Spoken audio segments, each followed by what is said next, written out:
Olá, tudo bem? Graça e paz. Sejam muito bem-vindos à sala. Boa noite, bem-vindos ao nosso segundo vídeo. Eu gostaria de começar esse vídeo de hoje, esse nosso encontro, citando um autor desconhecido. Ele diz o seguinte: a Bíblia é a palavra de Deus. É como o mapa do viajante, o cajado do peregrino, a bússola do piloto e a espada do soldado. Ela é o código de conduta do cristão. Temos de estar sempre meditando nela, permitindo que comande nosso coração e direcione nossos passos. Devemos lê-la regularmente, sem pressa e em espírito de oração. Na semana passada nós conversamos sobre a importância de estudarmos a Bíblia. E hoje você é o nosso convidado. Vem para a sala, vamos estudar juntos. Vem!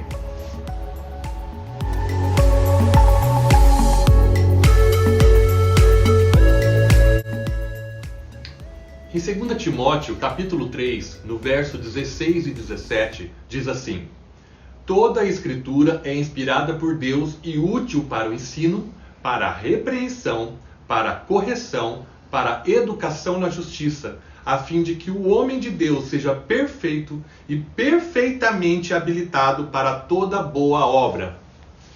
Interessante que às vezes a gente escuta coisas tipo: o Antigo Testamento é algo que passou, não é algo para nós, não é algo para os dias de hoje. Qual que é a importância, né? Nós falamos no nosso primeiro vídeo da importância de estudarmos a palavra de Deus e hoje nós vamos começar fazendo um panorama do Antigo Testamento, mas qual é a importância de estudar esse livro? Ele é para nós, ele não é para nós? O Edson acabou de ler um texto aí do apóstolo Paulo falando, e nós temos que nos lembrar que a escritura que Paulo está falando aqui, a escritura que ele tinha nas suas mãos, era o Antigo Testamento. Exatamente. Eram os 39 livros que estão Exato. ali, né, Edson? A Bíblia que Jesus lia e ensinava na sinagoga era o Antigo Testamento. Então é esse livro também, é claro que nós sabemos que Paulo está falando de toda a Bíblia para nós hoje, mas especificamente nesse momento Paulo estava falando dos 39 livros do Antigo Testamento. Então eles são de fundamental importância para nós. Nós temos sim que ler o Antigo Testamento à luz do Novo Testamento, a mesma coisa o Novo, nos voltando para o Velho, para que a gente possa ter uma visão mais ampla, uma visão mais profunda da revelação de Deus para nós. E até, se a gente se basear somente no Novo Testamento, nós não conseguimos entender tudo se nós não estudarmos o Antigo Testamento. Porque essa visão macro do Antigo Testamento é que nos dá subsídio para entendermos o Novo Testamento, como você mesmo falou. Culturas e religiões estudam somente o Antigo Testamento e não o Novo Testamento. Exato. Somente os cristãos, né, que estudam o Novo Testamento. Outras religiões, outras culturas têm como base a Torá, por exemplo, que são os primeiros 5 livros da Bíblia, que é o Pentateuco, e depois os livros históricos, os profetas. Então todo esse conjunto que faz parte do Antigo Testamento nos dá a base, nos estrutura para entendermos o Novo Testamento. Por exemplo, é no Antigo Testamento que Deus nos fala dos seus atributos. Ele se revela. Através do Antigo Testamento que nós sabemos que os nomes que Deus foi se revelando, né? É o Elion, Elohim, Javé. É ali que nós sabemos disso. Então, se nós não conhecermos o Antigo Testamento, nós vamos ter uma visão muito empobrecida de Deus, muito fraca de quem é Deus. Porque ele se revela muito a nós ali através da história do povo de Israel, que é o que nós vamos contar aqui hoje, que é onde nós vamos começar os nossos estudos, contando para vocês bastante resumido, porque é uma história, são muitos anos, são milhares de anos, mas a nossa intenção aqui hoje é fazer um panorama geral da história desse povo e de como Deus foi se revelando a eles e, por consequência, a nós, através da história desse povo. Por isso agora eu acho interessante a gente se localizar, né, Edson? Legal. No mapa, porque às vezes a gente tem uma visão assim de que é algo que não é muito real. Eu não sei se você tem essa impressão. Quando a gente lê a Bíblia, principalmente o Antigo Testamento, parece que não é nesse mundo, né? É algo tão distante de nós, mas nós estamos pensando, nós estamos aqui no Brasil, e onde era? Onde aconteceu? Onde aconteceu tudo isso? Então né? acho que é legal, vamos... Para que a gente não tenha isso como uma coisa fantasiosa. Vamos dar uma olhada nisso, vamos mostrar então. Vamos mostrar aqui no mapa onde é que tudo isso aconteceu. Vamos lá. Então, o que é importante nós entendermos aqui? Eu trouxe aqui no Google a localização onde nós estamos, só para nós fazermos esse paralelo onde nós vamos estudar a Bíblia, tá? Então nós estamos aqui, ó, no Paraná. Então nós vamos agora viajar para a antiga Mesopotâmia. Então nós vamos, através do Google, fazer uma viagem para a antiga Mesopotâmia. Então, a região que hoje denominamos mundo bíblico, ele situa-se hoje nas regiões conhecidas como Oriente Médio e Mediterrâneo. Nós podemos apontar como áreas limites do mundo bíblico a Península Ibérica, a Ocidente e o Iraque a Oriente. Os países que são encontrados hoje nessas regiões são Portugal, Espanha, França, Itália, Grécia, os diversos países balcânicos, Turquia, Egito, Israel, Jordânia, Líbano, Síria, Iraque, Irã, Arábia Saudita e vários outros do Emirados Árabes, tá? Então nós estamos aqui. Essa é a antiga Mesopotâmia, tá? Então para vocês entenderem que é tudo muito próximo da gente, né? Aconteceu toda essa história aqui na antiga Mesopotâmia. Se nós olharmos aqui a Palestina que durante tanto tempo foi chamada de Terra Santa, você pega aqui Jerusalém. Então aqui, quando nós vamos lá pro Novo Testamento, daí a gente vai olhar aqui Belém, Jerusalém, né? Então já tem essas cidades que fazem parte aqui da passagem de Jesus, né? Mas se nós olharmos toda essa Palestina, nós temos aqui Hebron, nós temos Kiryat Gat, que é cidade de Kiryat, de Gat. Então nós temos mais alguns estudos que nós vamos fazer sobre a geografia do lugar. E eu acho importante isso para nós nos localizarmos e saber que tudo isso aconteceu aqui. Aqui é a faixa de Gaza, onde hoje está acontecendo esse bombardeio aqui em Israel, né? Então Gaza está brigando com Israel, né? Aqui é Tel Aviv, capital de Israel, né? Então é aqui nessa faixa que eles chamam hoje de faixa de Gaza, né? Que é onde acontece essa guerra que nós estamos vendo nesses dias de hoje. Tudo bem? Tá, aí nós vamos explicar direitinho todo o Antigo Testamento, entrar em todo o detalhe do Antigo Testamento, mas aqui é só para a gente se localizar. Saímos lá do Paraná, passamos para o país, América do Sul, continente, e agora nós estamos aqui na Mesopotâmia e Palestina. No livro de Gênesis, então, nós vamos ter o relato da criação. Deus criando todas as coisas, formando os animais, formando as plantas, formando o homem. Depois nós vamos ter a queda do homem. E nós vamos ver a redenção também no livro de Gênesis. Muito legal. É bom nós entendermos isso e passarmos isso. As pessoas precisam entender. Todo o Antigo Testamento aponta para Jesus. Todo o Antigo Testamento. Isso é muito importante. Hoje até se fala muito, prega muito no Antigo Testamento, prega muito no Novo Testamento. Lembrem-se muito disso. Todo o Antigo Testamento, toda a Bíblia aponta para Jesus. Antigo Testamento e Novo Testamento. O Antigo Testamento não tem graça. É isso. Né? É só lei, guerra. A graça é só lá no Novo Testamento. E aqui esse texto de Gênesis 3,15 é a graça de Deus. Exato. Eu vou ler esse texto para vocês. Gênesis 3,15 diz assim: Porém, inimizade entre você e a mulher, entre a sua descendência e o descendente dela. Este ferirá a sua cabeça, e você lhe ferirá o calcanhar. Este foi o primeiro texto da Bíblia que já aponta para Jesus. O plano de salvação, Deus já fala dele ali, né? Exatamente. Bem no comecinho, logo no 3º capítulo do livro de Gênesis. E depois do relato da redenção, Nós vamos ter também o livro de Gênesis falando sobre o dilúvio. Nós vamos estudar cada ponto desse depois detalhadamente. Vamos aprender por que houve o dilúvio, quem foi Noé. Nós vamos estudar cada ponto desse. Agora nós estamos dando uma passada rápida para que você consiga situar a história do povo de Israel. Então, depois do dilúvio, nós vamos ver Deus fazendo uma aliança com Abraão. Deus faz uma promessa a Abraão. Deus promete a ele uma descendência numerosa. Deus promete a ele uma terra para essa descendência, para esse povo.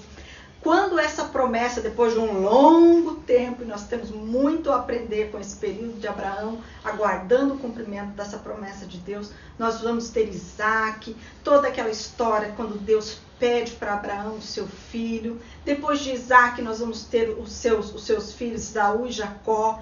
Dali de Jacó, nós sabemos que Deus muda o nome de Jacó, e ali nós vemos a primeira vez aparecer Israel, o povo de Israel. Então aqui nós podemos dizer que se inicia o povo de Israel com as 12 tribos, que são os 12 filhos. Depois nós vamos estudar, mas o que é isso? Tem os nomes lá nas tribos que não eram os filhos, né? Às vezes fica meio complexo. José também era filho, mas não tem uma tribo de José. Nós vamos estudar todas essas coisas. E nós vamos lá, aí chega em José, o filho de Jacó, com a sua amada Rebeca. Jacó tem esse filho como um filho querido, como um filho mais amado. Nós vamos estudar tudo isso. A gente vai vendo como a disfuncionalidade nas famílias não é algo tão atual, já acontecia lá atrás, né?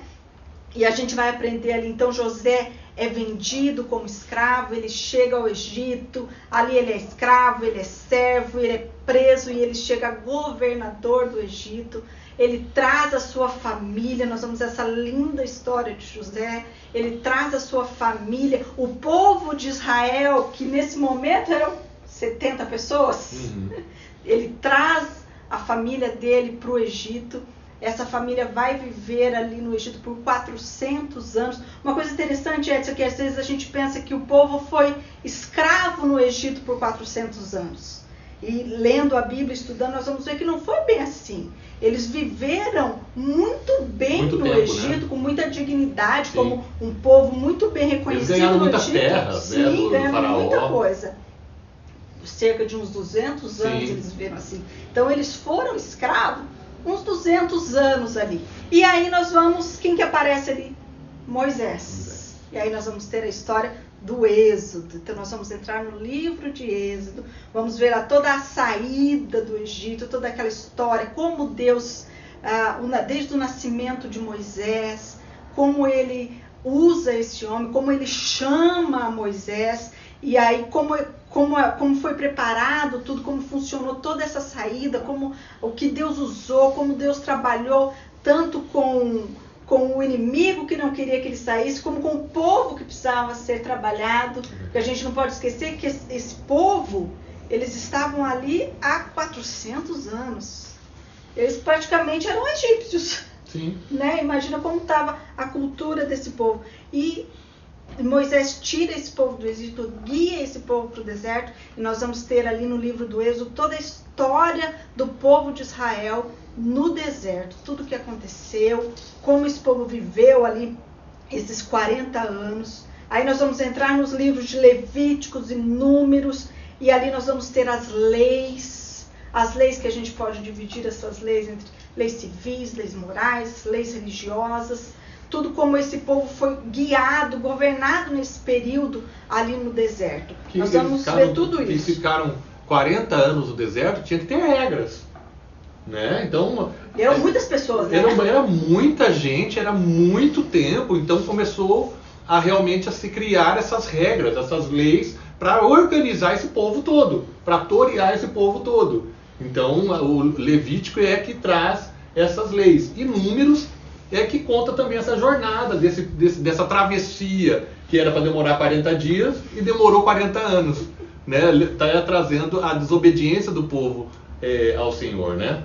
Isso mesmo, nós vamos ver toda essa trajetória ali, então, esses livros que o Edson falou, Levítico, Número. Depois nós vamos ver que Moisés não entra na Terra Prometida, e depois da morte de Moisés, nós vamos ter ali, ele deixa como seu sucessor a Josué, e nós vamos ter o livro de Deuteronômio, onde a gente pode dizer que Deuteronômio é uma releitura da lei, né? Das leis que estavam ali. Porque você pensa, aquela geração que não ia entrar por causa do seu pecado na Terra Prometida, só os seus filhos, à exceção de Josué e Caleb, só os filhos dessa geração que saiu do Egito é que ia entrar na Terra Prometida. Então foi-se necessário trazer de volta a lei para essa nova geração. Então há ali Podemos entender até que Josué foi um primeiro juiz. Sim. Foi o primeiro líder que teve nessa geração, né? Que essa geração era uma nova geração, não era aqueles que saíram do cativeiro, né? Da escravidão. E Josué foi o primeiro juiz. Sim. Tanto é que ele não deixou sucessor. E entra o livro de Juízes aí então, né? Que Josué não deixando sucessor. E tu imagina, Edson, como que ficou esse povo agora? Quando Josué morreu, ele não deixou sucessor. Eram milhares de pessoas. E a gente sabe que quando eles entram em Canaã, eles derrotam vários povos que estavam ali, mas eles também se fizeram aliança com alguns povos. Alguns povos eles se misturaram. E ali, sem uma liderança, sem alguém para guiá-los, cada um faz o que quer, da maneira que quer. E eles acabam se esquecendo de Deus. Não ia dar nada bom. E aí a gente vê nesse momento do livro de Juízes muitas guerras. É um período de muitas guerras. É onde a gente vai ver, falar ali por primeiro, o Deus da guerra. Da espada. Né? O Deus da espada. E aí nós vamos conhecer o Deus que ia à guerra com eles, né? E aí Deus levanta juízes. Levanta os juízes. Muito importante. E no mesmo período do livro que acontece, o livro de Juízes, onde Deus levanta esses juízes, nós vamos ter o livro de Ruth. Que acontece paralelo ao período do livro de Juízes. E é muito interessante que o livro de Ruth ele vai nos mostrar que naquele momento onde o povo havia se esquecido de Deus, onde o povo estava infiel a Deus, o livro de Ruth vai nos mostrar pessoas que permaneciam fiéis a Deus. Deus sempre tem os seus remanescentes. Ela trouxe essa né? lealdade, né, novamente ao povo, né? Ela tem uma importância como uma mulher que realmente trouxe de volta essa lealdade a Deus, né? Isso mesmo. E aí nós vamos entrar no livro de Samuel. E Samuel segue contando. Mas aí tem uma transição, né? Tem. No livro de Ruth. Com Samuel vai ter a transição. Isso. Tem essa transição da teocracia para a monarquia. Exatamente. E aí a gente vai ler Fala um pouco melhor sobre isso. Então a gente vai ter ali 1 Samuel, o nascimento de Samuel, aquela história linda de Ana, né? As suas intrigas com Penina. Nós vamos estudar ali quantas coisas a gente vai aprender ali. Então nós vamos ver o nascimento, o chamado de Samuel, o julgamento de Eli, que não estava cumprindo o seu papel, não estava sendo fiel a Deus, não estava cuidando da sua casa como ele deveria cuidar. E nós vamos ver que o povo nesse momento começa a pedir um rei. Israel não tinha um rei, Deus era o rei. Sim. Essa era a vontade de Deus. Ele tinha os juízes, né? Tinha os juízes. É aí que está o negócio, tinha os juízes que julgavam ali, colocavam a ordem no meio do povo. Interessante que os juízes, eles não eram pessoas assim, líderes legalmente levantados, sabe? Você é o presidente, você é o que conduz. Eram pessoas carismáticas. Sabe aquela pessoa que naturalmente você segue? Esses eram os juízes. Uhum. As pessoas que foram levantadas como juízes, elas não tinham um cargo legal, assim, como tinha o sacerdote, como tinha... Eles eram pessoas que eles tinham uma autoridade natural. Sim. Esses eram os juízes. Então é muito interessante. E a partir daqui nós temos realmente Deus ungindo o primeiro rei. O primeiro rei. Não era a vontade de Deus, mas o povo pediu. E ele unge Saul. Pode continuar. Então Saul é ungido rei. Depois nós temos Davi, que é ainda menino, porque Saul desobedeceu ao Senhor, ou entristeceu ao Senhor. Deus o rejeitou, né? Exatamente. Interessante nós colocarmos que Saul foi um excelente rei político. Ele não fez nada errado. Ele era um rei muito bom para o povo. Qual foi o problema de Saul? Ele se afastou de Deus. Esse foi o problema do rei Saul. Por isso Deus o rejeitou e disse para Samuel ir ungir outro rei, no caso agora, Davi. Um menino, um pastor de ovelhas, filho de Jessé. Então Davi é ungido rei, mas este foi a escolha de Deus. Como Saul foi ungido por Deus, mas foi uma escolha do povo. Exato. Davi realmente era foi um homem escolhido por Deus. E o povo escolheu Saul porque ele era bonitão, né? Ah, é? Tem essa? A Bíblia fala que ele era um homem de boa aparência. Tipo Larry. Formosura. Tipo Larryzão. Tipo isso. E daí nós temos também a morte de Saul, né? Em 1º e 2º Samuel nós temos também a morte de Saul, né? Exatamente. Saul morre, aí então, isso já fazia o quê? Mais de, acho que uns 30 anos desde que Davi tinha sido ungido. Sim. Né? Se não me engano... Ele devia ter uns 16 anos ungido. Aí sim Davi vai assumir o trono.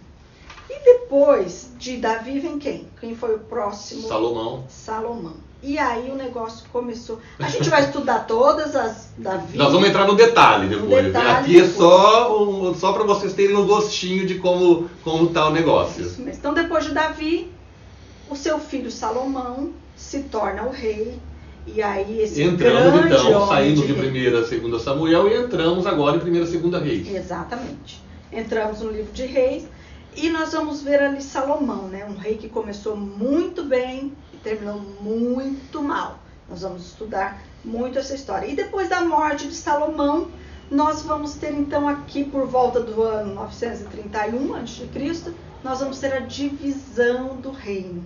Agora nós vamos ter o reino do norte, que foram as tribos que seguiram a Jeroboão, as 10 tribos que seguiram a Jeroboão, e o reino do sul, o reino de Judá, as outras 2 tribos. E Israel teve muitos reis. E interessante, Edson, nós vamos ver a história de Israel, que todos esses reis, na sua maioria, eles foram infiéis ao Senhor. Sim. Então a gente vai olhando que a história do povo é de fidelidade a Deus, de desobediência a Deus, de se afastar de Deus, de voltar para Deus. E aí nós vemos nesse mesmo período o surgimento dos grandes impérios. Quem surge? Nós vamos ver o império da Síria, nós vamos ver o império da Babilônia, nós vamos ver o povo, o reino do norte ser completamente destruído, Israel aniquilado, enquanto o povo não existe mais o Israel do norte, e nós vamos ver o povo de Israel ser levado cativeiro para a Babilônia. Nós vamos ver eles ficarem ali 70 anos cativos, e mesmo depois, quando eles voltam, uma coisa que eu estava pensando muito essa semana, assim, depois que Israel sai do cativeiro da Babilônia, nunca mais eles foram um estado independente, até bem pouco tempo. Eles voltam com direito a adorar o seu Deus, a ter as suas crenças. Nós vamos ver ali Neemias, Esdras, a reconstrução, mas esse povo nunca mais, até bem pouco tempo, nunca mais foi um estado independente. Sim. Olha a consequência, né, de você se afastar de Deus, as consequências, e nós vamos estudar isso detalhadamente aqui, depois. Eu tenho um detalhe aqui, se você observar bem, o autor do livro de Reis, em alguns momentos ele fala do reino do norte, Israel, do reino do sul, Judá, e ele traça simultaneamente as histórias desses reis. E olha só o detalhe, Israel teve 19 governantes, todos ruins, todos se afastaram do Senhor. Judá foi governado por 20 regentes, dos quais apenas 8 foram bons. E 2ª Reis ainda recorda a história dos últimos 10 reis e dos últimos 16 governantes de Judá. Alguns desses 26 governantes são mencionados em poucos versículos, enquanto que capítulos inteiros são dedicados aos que foram bons reis. Então não tinha como dar certo, né? Não tinha como dar certo. Não tinha como dar certo esse reinado aí. É uma prova, assim, de quando nós nos afastamos de Deus e as consequências que isso traz, né?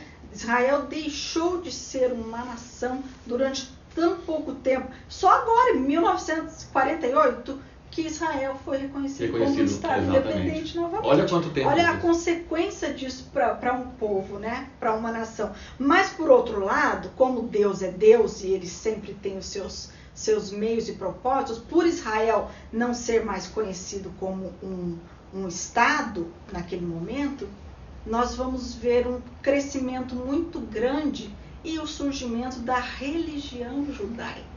Ali surge o judeu, porque como eles não tinham mais poderes políticos como Estado, nós vamos ver Israel se levantando como um poder religioso. Então nós vamos ver a religião judaica se levantar e o surgimento do judaísmo, que até então Israel e a sua religião eram uma única coisa.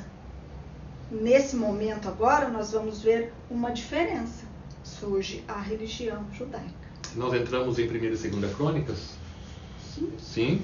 E começa com uma retrospectiva genealógica provando que Deus escolheu e separou esse povo. Eu acho interessante essa genealogia que existe em 1ª e 2ª Crônicas. E em 2ª Crônicas ele fala da importância do culto e da obediência ao Senhor. Então nós vamos ver ali como conduzir, né? Exatamente. E aí entra o profeta Esdras, né? Ele traz 2 grandes mensagens, a fidelidade de Deus e a infidelidade do homem. Acho que esse é o pano de fundo. Vê que interessante, nesse momento em que o povo está tão infiel, que o povo está longe de Deus, Deus levanta os profetas. Exato. Aí nós vamos ver todos esses profetas que nós temos no Antigo Testamento. Jeremias, Ezequiel, Daniel, Oséias, Obadias, todos aqueles vão trazer profecias que era Deus chamando a atenção do povo, né? Deus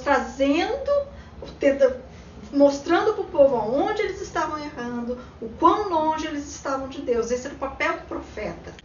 Bom, e é nesse momento então que finalizamos 1ª e 2ª Crônicas, que entramos com os profetas, que tinham lá, eles chegam para profetizar, para orientar o povo, às vezes exortar o povo sobre tudo que estava acontecendo, sobre todas as dificuldades, ou os reis que se afastavam. Ele trazia uma voz para que trouxesse de volta esse povo ao Senhor, para que resgatasse esse povo e orientasse esse povo a importância da fidelidade ao Senhor, né? Isso, e nós vamos ver aqueles que ouviram, aqueles que não ouviram, as consequências da desobediência, do permanecer no erro que o profeta estava mostrando, e nós vamos ver as profecias sobre o Messias, nós vamos ver Isaías falando sobre a vinda, o nascimento de Jesus. E nós vamos ter lindas passagens ali que vamos trazer muito crescimento espiritual, que vamos trazer muita orientação para o nosso dia a dia, para a nossa vida. Então esse é o pano de fundo sobre os profetas, né? Então nós temos lá Isaías, Jeremias, Ezequiel, Daniel, Oséias, Joel, Amós, Obadias, Jonas, Miqueias, Naum, Abacuque, Sofonias, Ageu, Zacarias e Malaquias.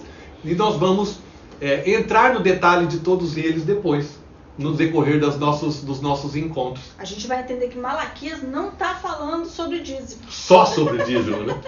Ele fala da dificuldade do dinheiro lá, né? Vai nos mostrar o quanto nós somos maus diante do Senhor.